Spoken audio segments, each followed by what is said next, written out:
Lindo.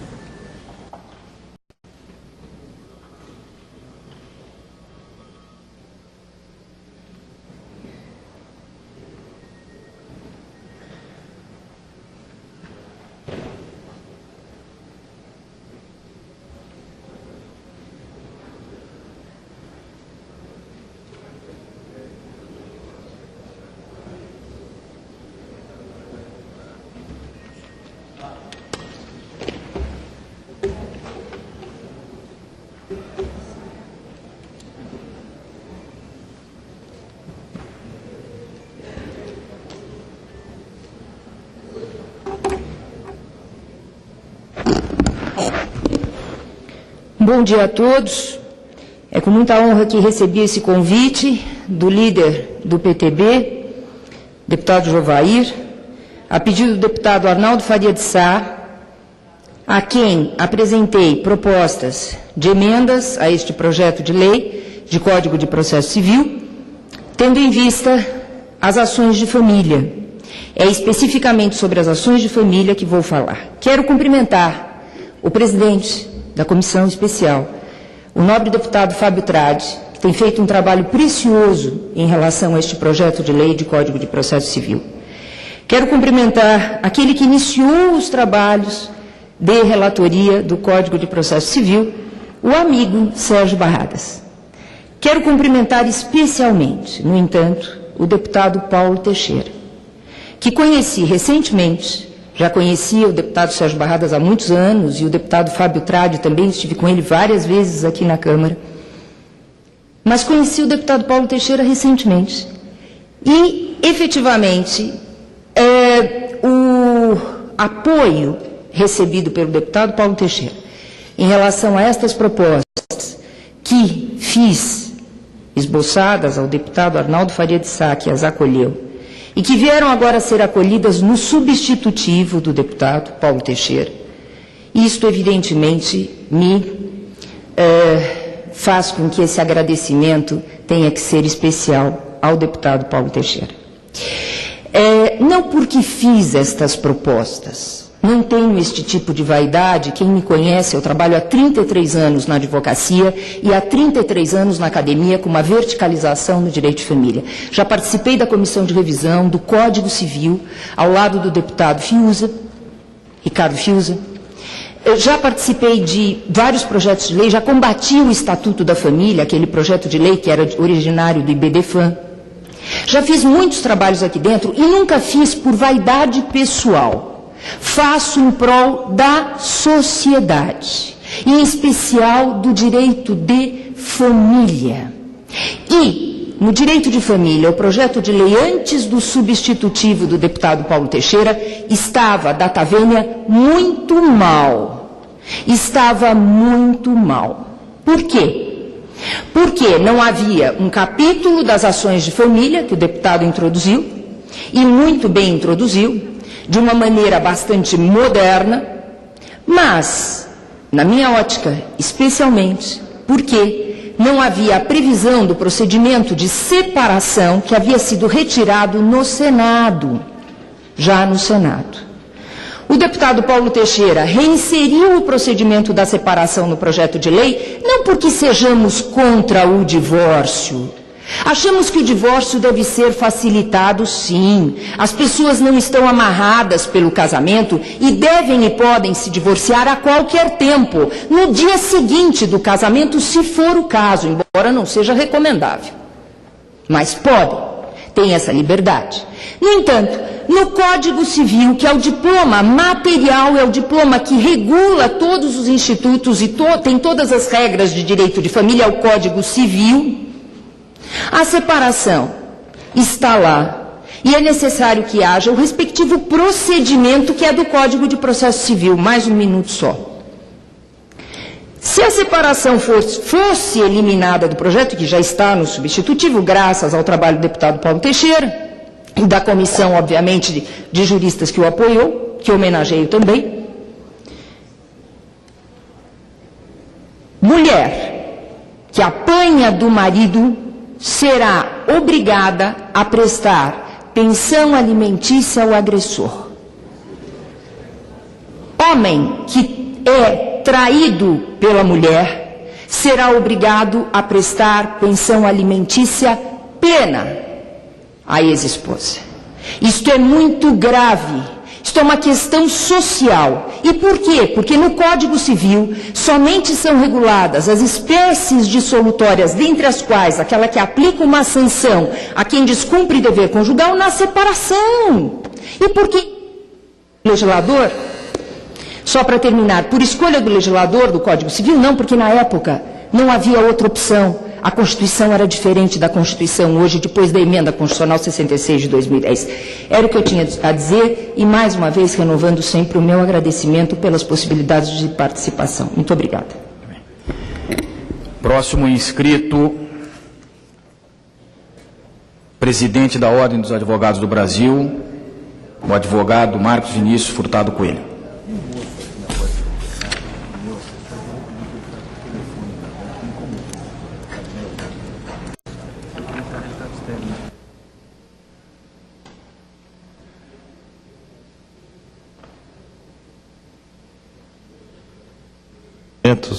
Meus cumprimentos. Muito obrigada. Próximo inscrito, presidente da Ordem dos Advogados do Brasil, o advogado Marcos Vinícius Furtado Coelho.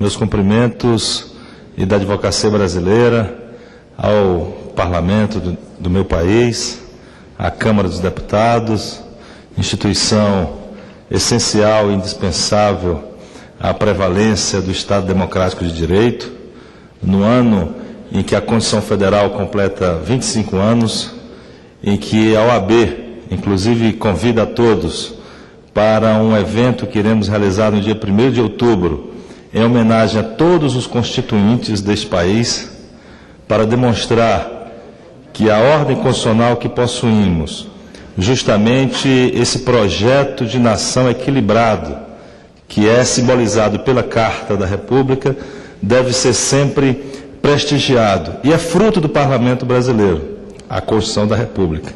E iremos, portanto, homenagear todos os constituintes do Brasil no dia 1º de outubro. Convido o Parlamento a se fazer presente para demonstrar toda a importância para o Brasil da atividade pública, da atividade política para a democracia brasileira. Faço saudação ao presidente dos trabalhos nessa sessão, nessa audiência pública, no plenário da Câmara, deputado Trade, que possui relevantes serviços prestados à cidadania e à advocacia brasileiras.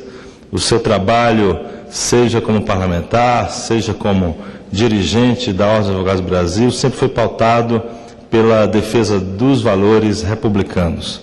Faço a saudação aos relatores do novo Código de Processo Civil, o deputado do Estado da Bahia, que com muito zelo conduziu a primeira fase, o Sérgio Carneiro, a primeira fase dos trabalhos desta relatoria, e agora o nosso deputado paulista, Paulo Teixeira, ambos com muito zelo, ouvindo a sociedade brasileira, tentaram se desincumbir da melhor forma possível, com todo empenho, com todo esforço, por este trabalho. Faço a saudação às entidades presentes, na pessoa do presidente da Associação dos Magistrados Brasileiros, Nelson Calandra, e dessa forma a Ordem dos Advogados do Brasil gostaria de se posicionar acerca do novo Código de Processo Civil. E diviso também o vice-advogado-geral da União, a quem faço efusivas saudações, como também ao secretário de Legislação do Ministério da Justiça, meu amigo Marivaldo. Quero dizer que a OAB entende que é preciso, sim, fazer um esforço pela celeridade dos julgamentos no nosso país. Sem dúvida alguma, uma obra humana não é uma obra perfeita. Qualquer diploma legislativo que se for produzir em um país tão diversificado, tão plural, com tantos contrastes, não será uma obra a contemplar todas as visões em todos os temas. Mas, sem dúvida alguma, o novo CPC traz um viés numa direção muito atual, que é o da efetividade das decisões judiciais. Necessitamos de um código de processo que retire a burocracia da tramitação das ações na justiça. E esse objetivo é alcançado com o novo CPC. Sem dúvida alguma, diversas armadilhas processuais são suprimidas. As exceções, as formas de manifestação, por vezes induzindo a formação de autos complementares, autos suplementares, uma burocratização no dia a dia do advogado, isso tudo é retirado. Como também medidas exitosas que temos em termos de verificação do que acontece no próprio procedimento da Justiça do Trabalho, da própria Justiça Eleitoral, são acolhidos nesse novo CPC. Como a forma de arrolar as testemunhas em juízo, desta feita as testemunhas são arroladas já no início do processo, na ação e na contestação, como também não teremos diversas oportunidades para que em cada suspiro do juiz o advogado seja obrigado a agravar de instrumento. A ideia é fazer com que o Tribunal de Justiça deixe de ser um tribunal de agravos e passe a ser um tribunal de apelação. Quando o tribunal julga a apelação, ele está definindo a matéria, ele está julgando a causa, ele está definindo o bem de vida litigado. Quando ele julga um agravo, ele está discutindo um incidente processual. Portanto, é preciso criar um sistema que estimule o julgamento de mérito das questões, que as questões não se eternizem em nosso país. Sem dúvida alguma, esta é uma pauta, uma luta de todo o Brasil, um processo mais célere, sem, contudo, se descuidar do direito de defesa, do devido processo legal, dos direitos aos recursos. E a Ordem dos Advogados do Brasil saúda alguns avanços desse novo CPC em termos recursais, em termos de defesa. E para não lhes cansar, vou destacar apenas a questão da desconsideração da pessoa jurídica. Hoje, como sabemos, é possível que um juiz avance ou determine uma medida contra os bens de um sócio de uma empresa sem que ele... Mais um minuto para concluir.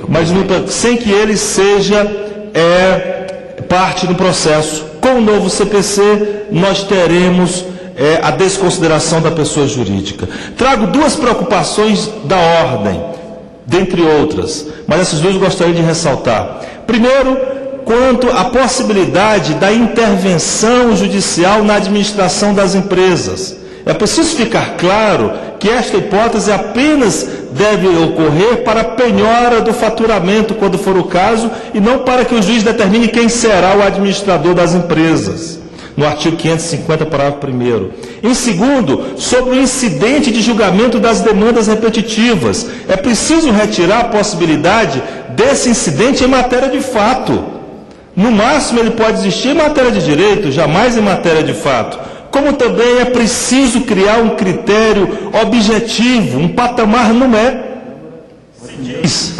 Se diz, para concluir, presidente, que este incidente é para as causas que se repetirem aos milhões. Então é preciso dizer no novo CPC isto, que o incidente de resolução de demandas repetitivas apenas ocorrerá quando atingir um patamar numérico de causas definida pelo CNJ, por exemplo. Dentro de uma política judiciária, o CNJ trará essa medida mínima. Quando for extrapolada, então teremos o incidente. Portanto, é para dizer que o Código ele é positivo para o Brasil.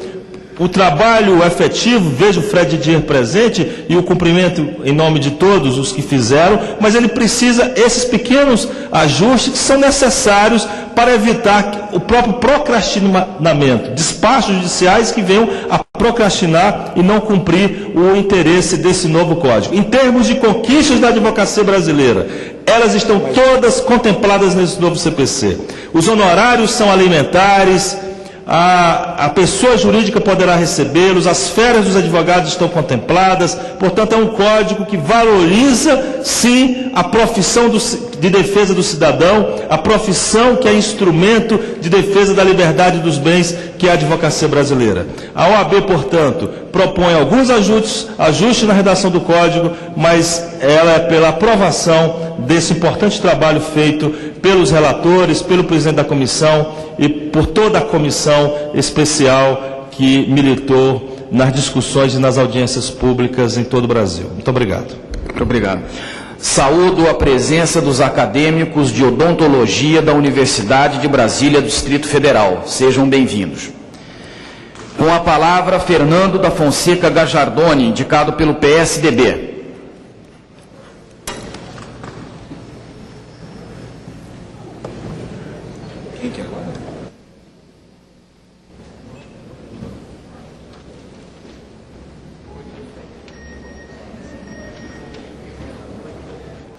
Com a palavra, Fred Didier. O direito não socorre a quem dorme.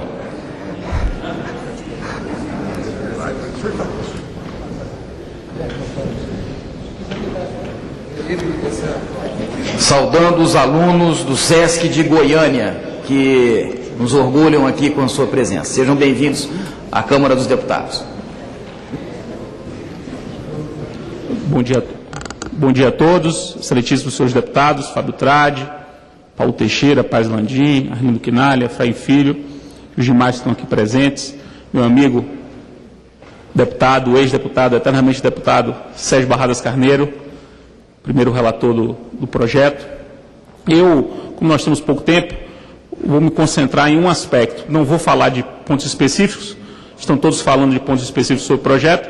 Eu quero me concentrar apenas na importância histórica desse código. Esse vai ser o primeiro código da história do Parlamento brasileiro, que começou e terminará em período democrático. Isso é um dado muito relevante do ponto de vista histórico. Nós tivemos 2 códigos de processo ao longo da nossa história. Um em 39, produto do Estado Novo, outro em 73, produto da ditadura militar. O Código 73 entrou no Congresso Nacional em 72 e foi aprovado em 73. Esse código é um código que foi gestado em regime democrático, ouvido todos os sujeitos, todos os atores de um processo, todos eles, os agrupamentos, os setores que atuam no processo foram ouvidos, todos estão contemplados no projeto. O projeto fala da Defensoria Pública, que não está nem prevista no Código atual. O projeto cuida dos cartórios, que não estão nem previstos no processo atual. O projeto cuida da advocacia pública, que é ignorada no Código atual. Coloca o Ministério Público de acordo com o regramento constitucional atual do Ministério Público, que é muito diferente do de 73. Todas as categorias sociais estão aqui previstas, desde os movimentos sociais relacionados à proteção da terra, a CNI, que está com normas que protegem a atividade empresarial como um incidente de desconsideração da personalidade jurídica. Todos os setores da sociedade se reconhecem nesse dispositivo em alguma maneira. Todos têm ali um dispositivo que lhes protege de alguma maneira. Todos têm ao menos uma discordância. E se todos têm ao menos uma discordância, é que esse projeto é um projeto democrático. Esse projeto não é um projeto que todos concordam com cada um dos enunciados. Não, isso é um projeto construído em uma sociedade democrática, cada qual com seus interesses, e se consegue legislar até determinado ponto. Eu mesmo, que participei da comissão revisora, há 2 anos estou aqui trabalhando nisso, tem vários dispositivos com os quais eu não concordo, mas sei que são dispositivos que foram construídos democraticamente. Então é importante, senhores, eu queria realmente deixar registrada a importância desse momento histórico. Não é pouca coisa o Parlamento brasileiro aprovar uma lei com 1.083 artigos,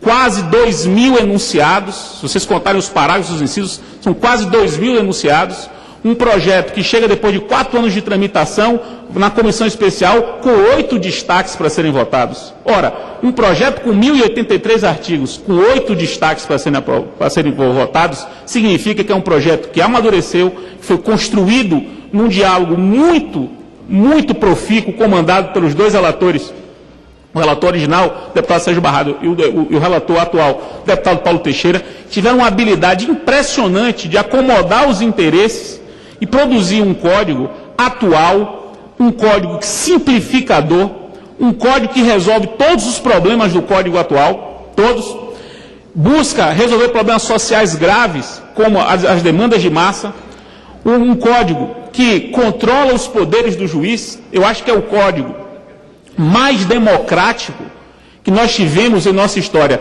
Democrático não só em sua formação, mas também no conteúdo normativo dele. É um código que delimita o dever de fundamentar, como jamais aconteceu. Eu me lembro quando eu leio, eu quero dizer isso, quando eu leio o parágrafo 1º do artigo 499 desse projeto, e leio para os meus colegas advogados, para os meus alunos, eu leio, eles se emocionam com o dispositivo.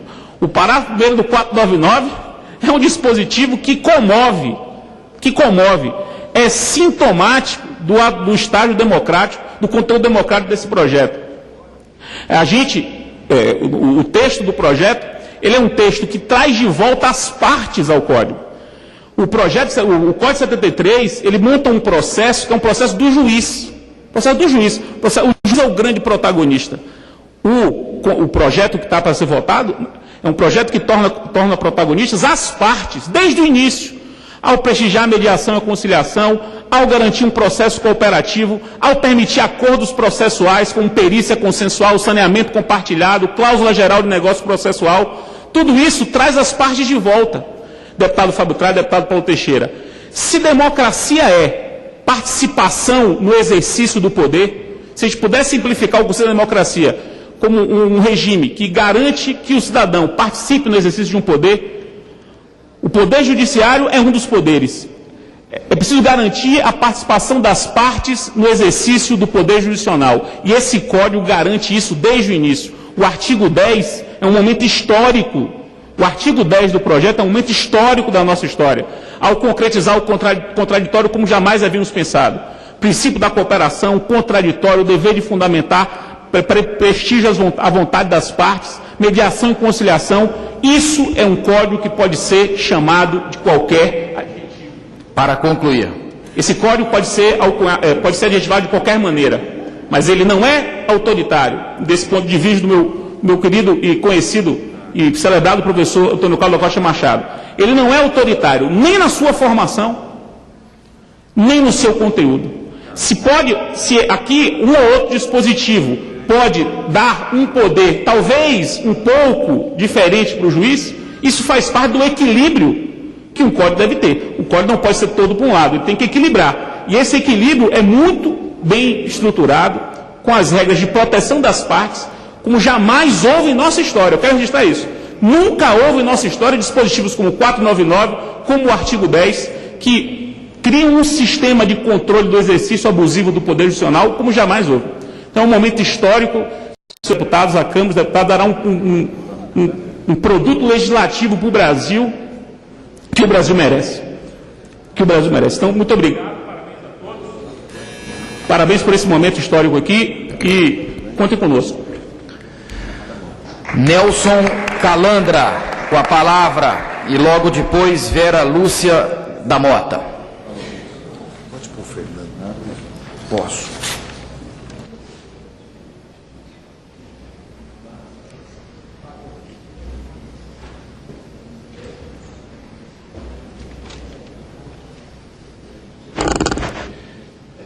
Muito boa tarde, senhores e senhoras. Deputado Fábio Trade. Histórico aqui e contem conosco.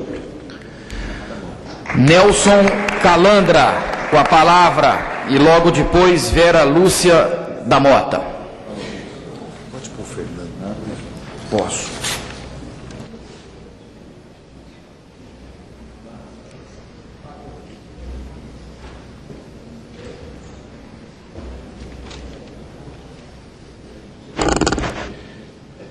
Muito boa tarde, senhores e senhoras. Deputado Fábio Tradi, queria que preside essa mesa de trabalho.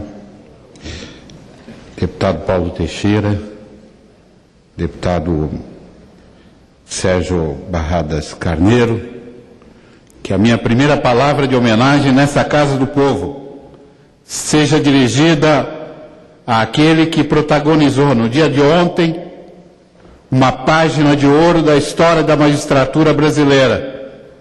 Eu me refiro ao ministro Celso de Mello, que teve a coragem de dizer em claro, alto e bom som que o Brasil não é um país autoritário, que o Brasil é um país aonde o Supremo Tribunal Federal tem o direito de fazer o seu julgamento segundo a Constituição escrita nessa casa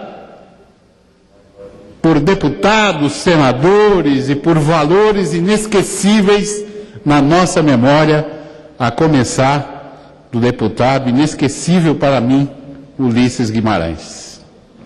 Que nessa Casa do Povo, a minha primeira palavra, presidente, e peço que me conceda esse tempo extraordinário para explicar ao povo brasileiro que nos vê através da TV Câmara que o Brasil tem tratados e responsabilidades internacionais que obrigam, sempre que um julgamento ocorra em primeira, única e última instância em matéria criminal, seja assegurado o reexame do julgado pela própria Corte ou por outra Corte.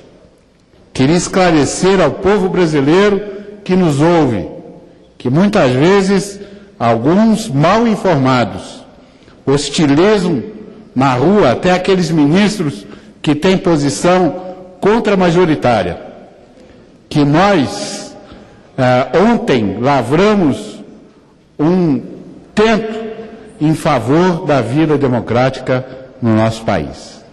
Eu fico feliz porque se o veredicto fosse outro, uma corte internacional iria anular o julgamento proferido pelo Supremo Tribunal Federal.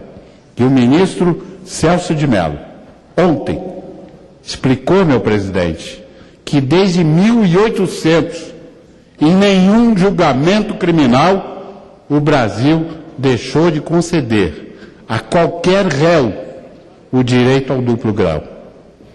E esse duplo grau, ontem, ficou estabelecido na admissão dos embargos infringentes. Eu queria homenagear a advocacia brasileira, através do meu querido e sempre presidente Marcos Vinícius Furtado Coelho. Homenagear a JUF, a Natra, e colocar aqui rapidamente, em alguns poucos minutos, a nossa homenagem ao professor Marcato, que auxiliou a comissão, junto com o professor Lineu Penado, junto com o professor Marcos Onodera, em nome da MB. Queria dizer ao nosso sempre mestre Antônio Cláudio Costa Machado, eu que venho da Justiça do Trabalho, que às vezes o nosso procedimento lá, meio apressado, pode resultar em injustiça até. Mas o juiz sempre trabalha com a diretriz de fazer justiça.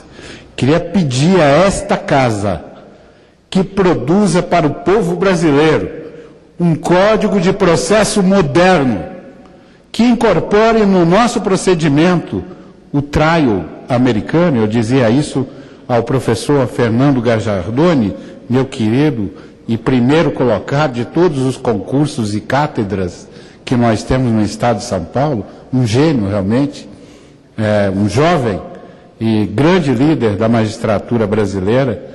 Eu queria pedir a vocês que quando forem assinar essa lei por final, que lembrem que nós não somos obrigados a fazer mais do mesmo. Nós temos que dar autoridade à corte local. Eu muitas vezes recebo advogado meus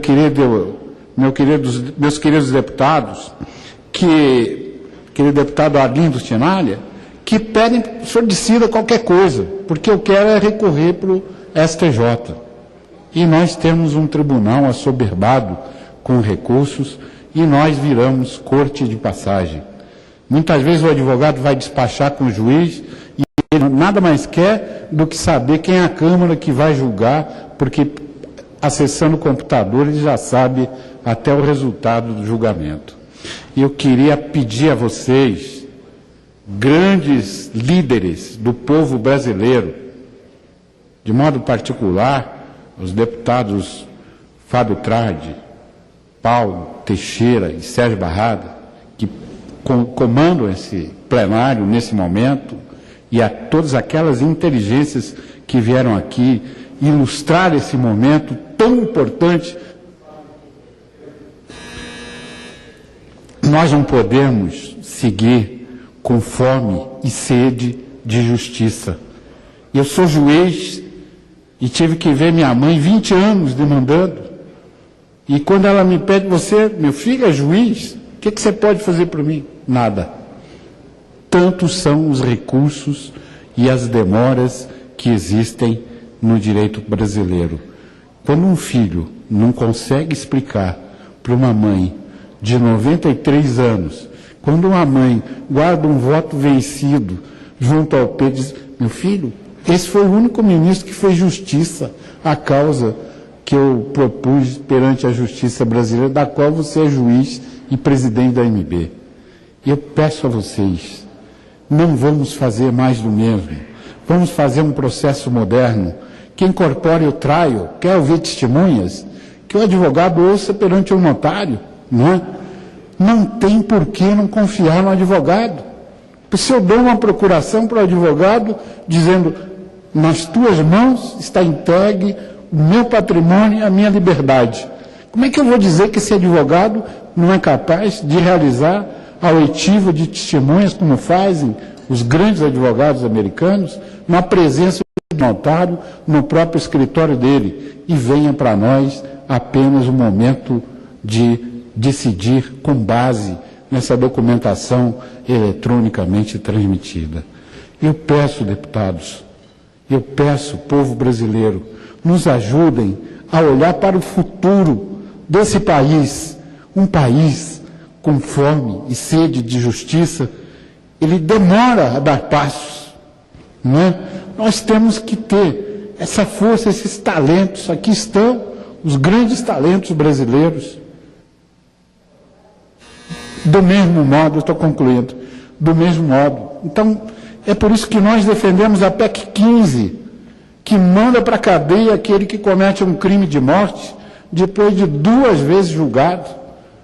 Na PEC 15, em matéria criminal, que diz que o julgado tem que ser executado, para que eu não tenha que passar vergonha de dizer para minha mãe, de 93 anos, mãe, você vai ter que, na outra encarnação, aguardar o governo brasileiro pagar o que deve por uma desapropriação, por A, ou por B, ou por C.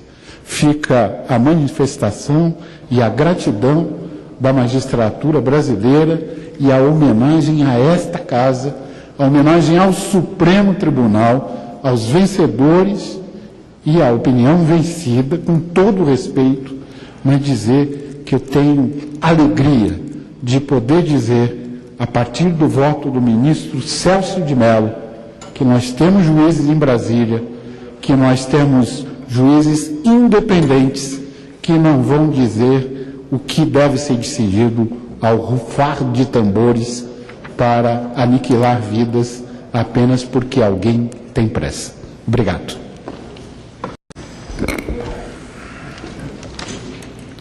Eu convido a advogada Vera Lúcia da Mota para fazer o uso da palavra, e logo depois Fernando Luiz Albuquerque Faria, representando a Advocacia Geral da União.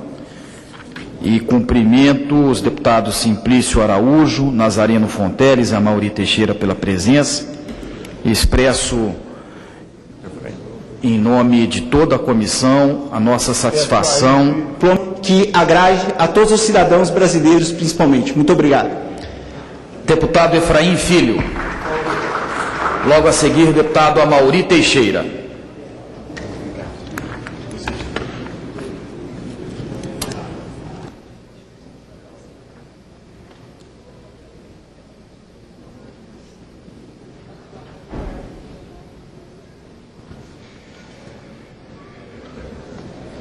Saudação toda especial ao presidente Fábio Tradi, com muita honra presido também essa sessão no plenário e a conduz com a maestria que o fez durante todos os trabalhos da comissão especial, ao nosso relator Paulo Teixeira, saudar a todos os convidados, na pessoa do professor Fred Didier, e também aproveitar e saudar, mesmo na ausência, e se diz que a saudação mais importante, o professor Rinaldo Mouzalas, consultor que esteve ao meu lado no trabalho da relatoria da parte geral do novo Código de Processo Civil, e o meu relator, Sérgio Barradas, que iniciou todo esse trabalho conosco.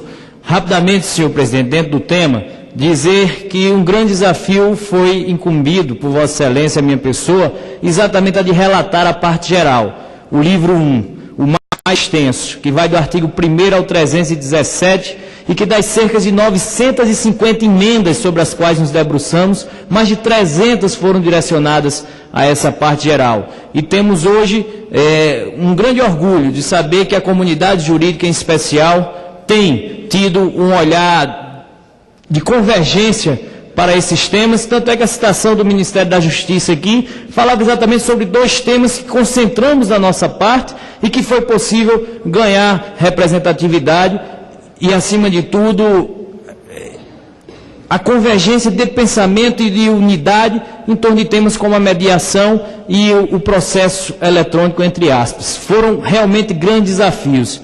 Em poucas palavras, eu poderia dizer que a grande virtude desse novo Código de Processo Civil é sair de um código idealizador para fazer a transição para um código realizador. Sem dúvida nenhuma, nos deparávamos com os princípios populares do direito.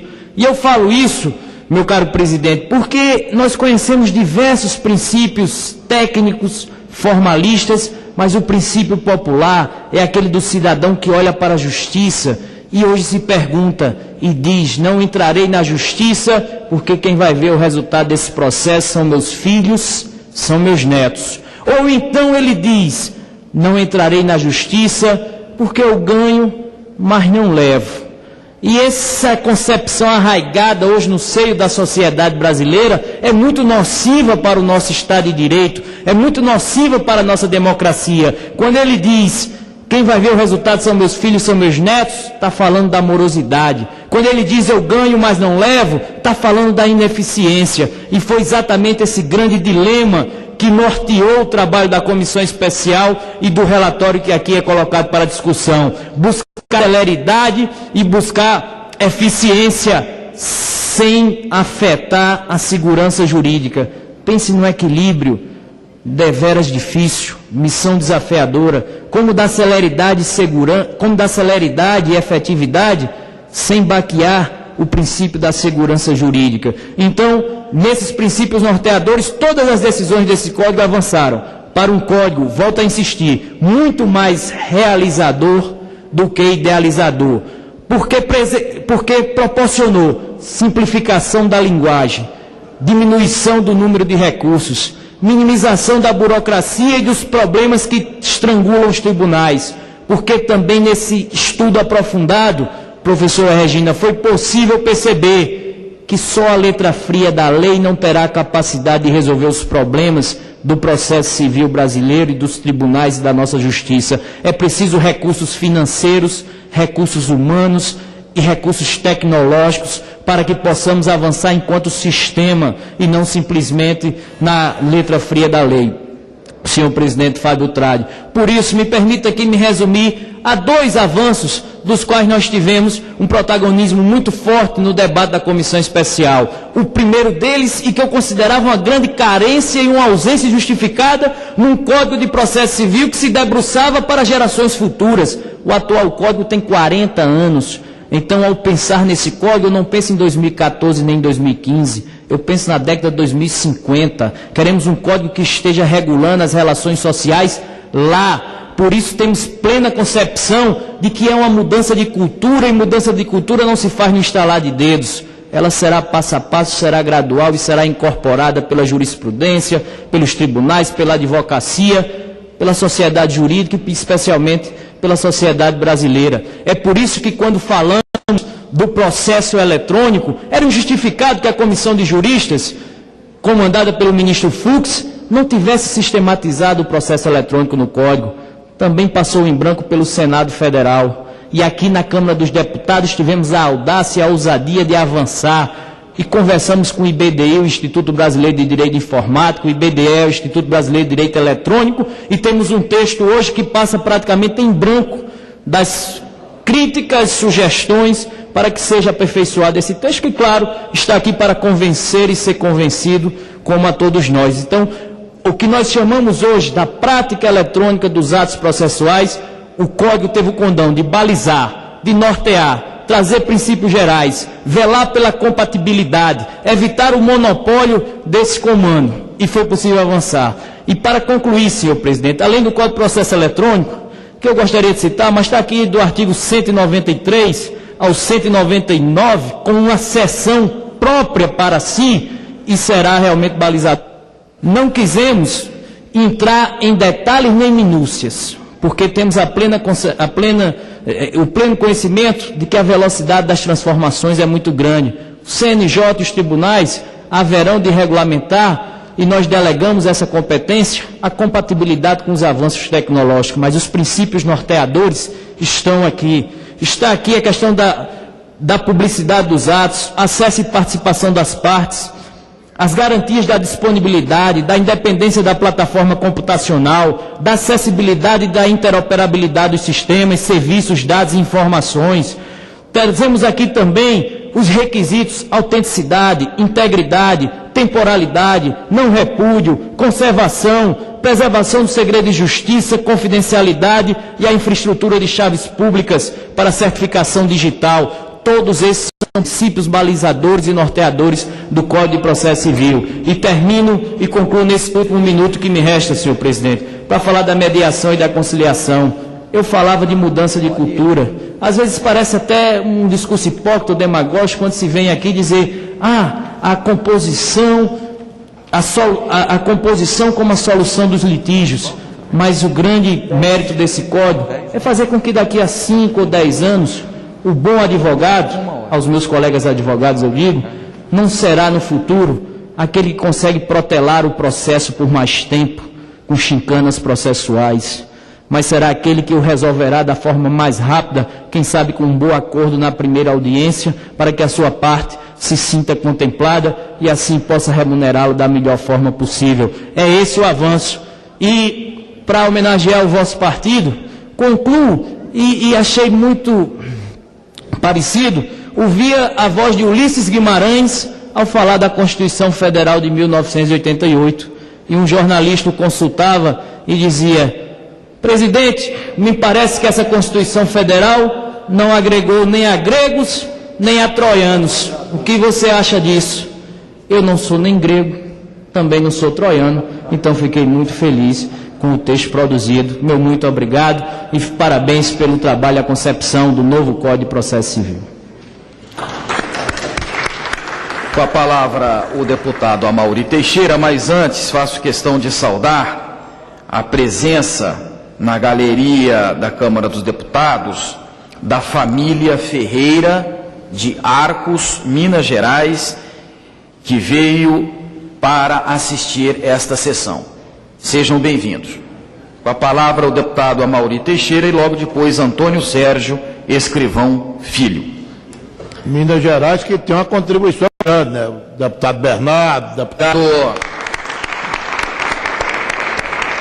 Ao ex-relator geral Sérgio Barradas Carneiro, deputado que honrou o Poder Legislativo Federal e que teve um notável desempenho à frente da relatoria geral do projeto de reforma do Código de Processo Civil. Uma honra tê-lo novamente conosco. Com a palavra o relator geral Querido deputado Paulo Teixeira. Presidente Fábio Tradi, ilustre relator Sérgio Barradas Carneiro, deputado Efraim Filho, deputado Mauro Benevides, senhoras e senhores. Eu, concluindo esta sessão, acho que ela contribui para a finalização do trabalho. Nós tivemos várias etapas e pude ouvir a cada um daqueles que falaram no dia de hoje. Nós vamos recolher as sugestões, as preocupações. Eu tenho também, junto com o deputado Fábio Tradi e o deputado Miro Teixeira, nós vamos fazer uma reunião na terça-feira com o grupo de trabalho do Superior Tribunal de Justiça. Concluídas essas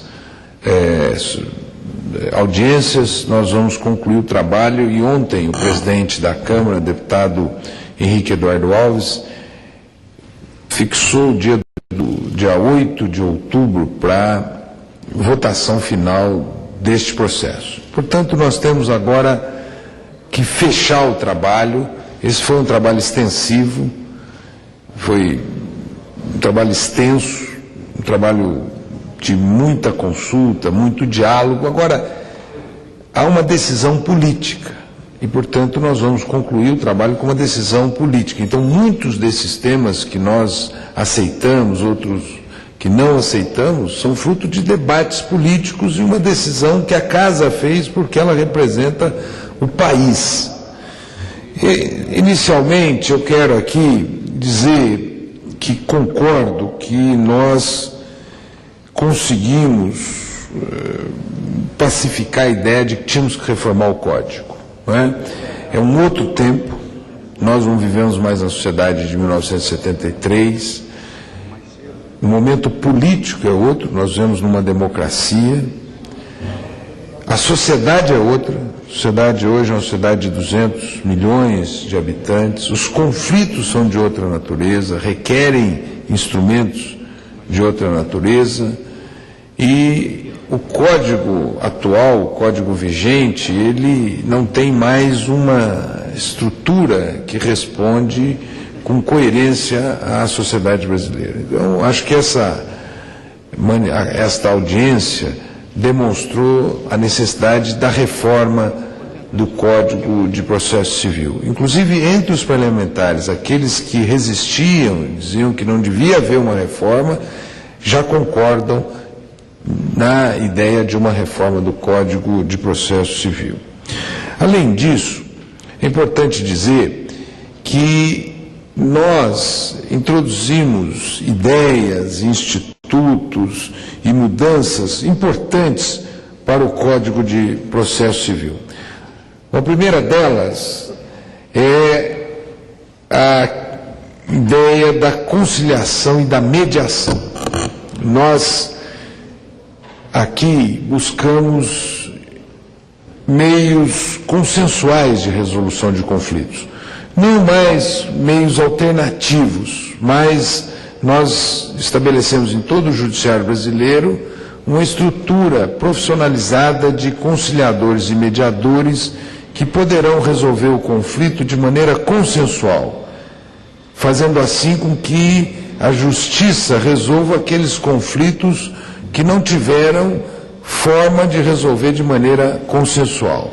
Dizem que o melhor juiz da causa é a própria parte, e ela, enfim, que vai conseguir resolver esse tema. Então, nós estabelecemos um incentivo à resolução consensual de conflitos. Já foi dito aqui a valorização da jurisprudência, isso é, os precedentes judiciais serem respeitados e serem levados em conta pelos juízes. É fundamental que nós estabeleçamos isso, porque a justiça produz decisões, súmulas, jurisprudência, e que muitas vezes essas decisões, súmulas, não são levadas em consideração na decisão do juiz.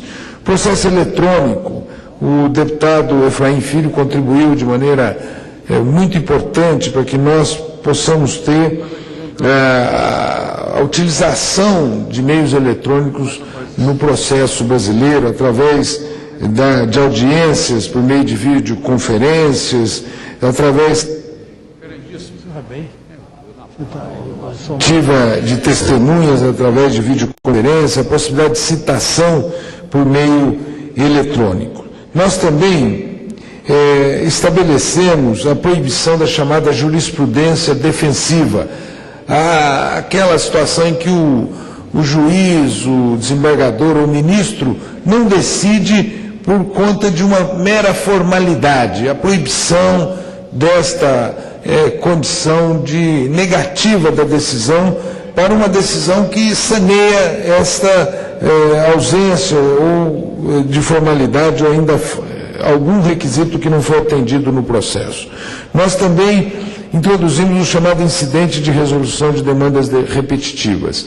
Aperfeiçoamos. O que o Senado pretendia é que, ao se perceber que existiam muitas demandas repetitivas, o Judiciário deveria já se posicionar sobre elas. A Câmara aperfeiçoou, dizendo que deveria haver debate e, no momento que chegassem algum recurso chegasse ao tribunal, então, a partir dele é que se produzirá a jurisprudência a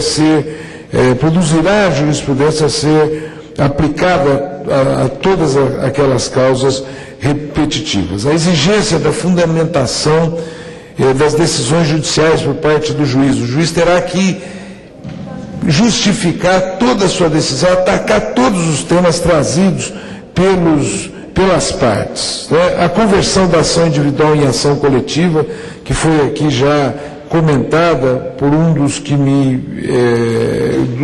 falaram antes de mim. Em relação aos recursos, eu quero aqui dialogar em relação às decisões que tomamos para a racionalização dos recursos. No relatório que veio do Senado e depois do relatório do deputado Sérgio Barradas Carneiro, nesses dois relatórios havia a previsão da decisão de primeiro grau ter validade imediata, né? Mas, para a aprovação do relatório na comissão especial, vários deputados me pediram para modificar essa situação. Quer dizer, há um sentimento que, exceto naquelas situações previstas de validade imediata, terá efeito suspensivo, a sentença terá efeito suspensivo. Eu acho que esse tema pode ser revisto no Senado, pode haver uma reflexão no Senado, mas para nossa aprovação eu precisei modificar essa decisão. Mas há uma racionalização dos recursos. Primeiro, modificando o agravo redigido e transformando em protesto.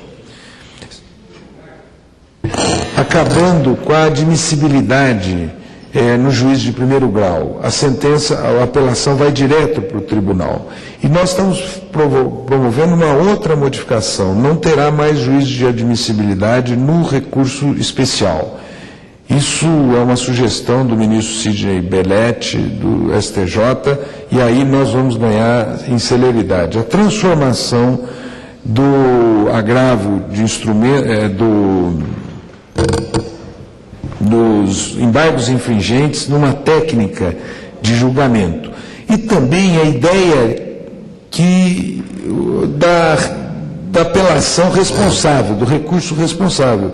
Aquele advogado que não apelar de maneira responsável, ele terá custos por sucumbência e também multas pela litigância de má-fé. Então, eu creio que nós teremos menos recursos em relação a esse tema. Aperfeiçoamos a penhora online, criamos o incidente de desconsideração da personalidade jurídica, terá que ter contraditório nesse incidente. Incorporamos uma série de preocupações, e aí nesse diálogo entre o deputado Sérgio Barradas Carneiro e a professora Regina, eu não vejo contradição, quer dizer, o Instituto da Separação está ali, ele não é obrigatório, é uma alternativa que nós colocamos e, portanto, não vejo contradição entre essas duas hipóteses, né? Elas se complementam, na minha opinião, Em relação aos advogados, uma série de benefícios, férias para os advogados entre 20 de dezembro e 20 de janeiro, prazos contados em dias úteis, os honorários têm um caráter alimentício, enfim, há uma série de benefícios. E também a administração do conflito ela vai se dar de maneira mais democrática. As partes poderão pactuar, o juiz terá também mais margem para a administração e decisão em relação ao conflito. Nesses termos, eu termino dizendo dos nossos agradecimentos. Eu quero inicialmente agradecer o grupo de juristas que nos ajuda e mencionar aqueles que tiveram presentes na sessão de hoje. O jurista Fred Didier, Luiz Henrique Volpe Camargo, Leonardo Carneiro da Cunha, Diele Nunes e o consultor da casa que tanto nos ajuda, que é o Marcelo Manzan. Quero também agradecer a presença entre nós do Dr. José Manuel Arruda Alvim, que tanto nos ajudou neste processo, Dr. Antônio Carlos Marcato também. Quero aqui agradecer a contribuição da Cláudia Matias e da Fabiana Zamora e também mencionar a enorme contribuição para a reforma do Código de Processo Civil que nos deram o deputado Sérgio Barradas Carneiro, ele que acabou de sair, mas foi um grande homem público na medida em que viajou pelo Brasil e recolheu nos diversos segmentos e nas diversas regiões contribuições muito importantes para a reforma do Código de Processo Civil. Meus parabéns, deputado Sérgio Barradas Carneiro, e também presto aqui a minha homenagem ao condutor maior que foi o deputado Fábio Tradi. O deputado Fábio Tradi, ele tem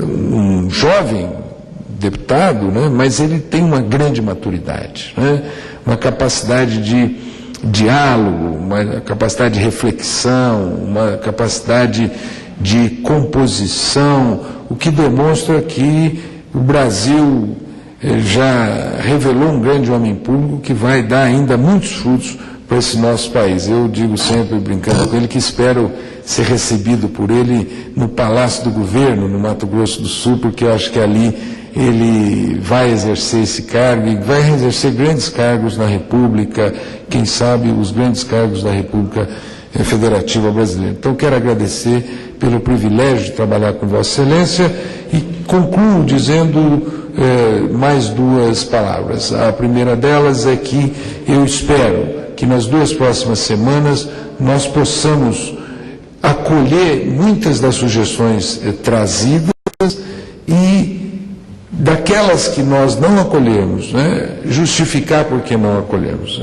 Eu aqui, um dos maiores opositores desse processo foi o jurista Antônio Cláudio Machado, mas eu me lembro que ele tinha assim um rol de quase 60 temas em oposição. Hoje ele trouxe 3, então não dá para acolher todos, ele vai ter ainda, e espero que terá divergência com o texto final, mas certamente o texto final não será aquele inicial que ele tinha suas divergências. Então eu creio que nós podemos inclusive dialogar com essa oposição, mas ele não perdeu a ênfase.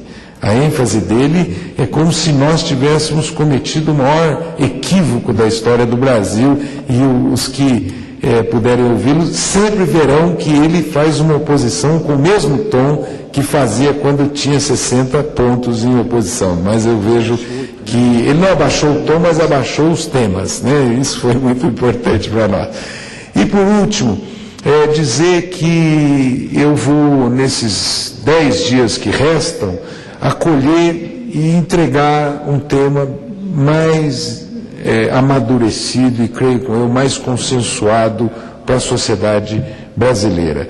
E remanescerão alguns temas que eu acho que o Senado poderá tratar, já que a Câmara decidiu politicamente em relação a eles, e aqui é a Casa do Povo Brasileiro. E assim, espero que esse texto não seja um texto do Barradas, não seja um texto do deputado Fábio Tradi, um texto do deputado Paulo Teixeira, nem do subrelator. Será um texto construído coletivamente pelos melhores juristas do Brasil, pelas melhores cabeças do Brasil, pelo povo brasileiro. Muito obrigado.